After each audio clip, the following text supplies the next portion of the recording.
আজানের যে বাক্যগুলো যিনি স্বপ্নে দেখছে এই সাহাবী আব্দুল্লাহ ইবনে যায়েদ ইবনে আব্দে রব্বিহি, এই উনি বাগানের মধ্যে কাজ করতেছিলেন, খেজুর বা আঙ্গুরের বাগানে। এই অবস্থায় ওনার কানে আওয়াজ পড়ছে সরদারে দো আলম নবীজি ইন্তেকাল করছে। এই কথাটা ওনার কানে আওয়াজ পড়ছে, শুনছে আর কি নবীজি কি হয়েছে, ইন্তেকাল।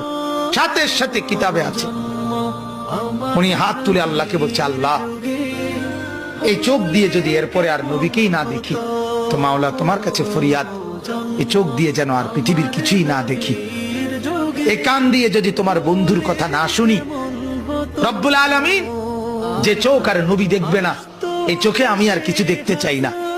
যে কান আল্লাহর নবীর কথা শুনবে না, সেই কান আর কিছুই শুনতে চাই না। আল্লাহর কসম কিতাবে আছে, আমরা নিজে বুখারীর শরহ ব্যাখ্যা গ্রন্থে এটা পড়ছি, পড়াইছিও ছাত্রদেরকে।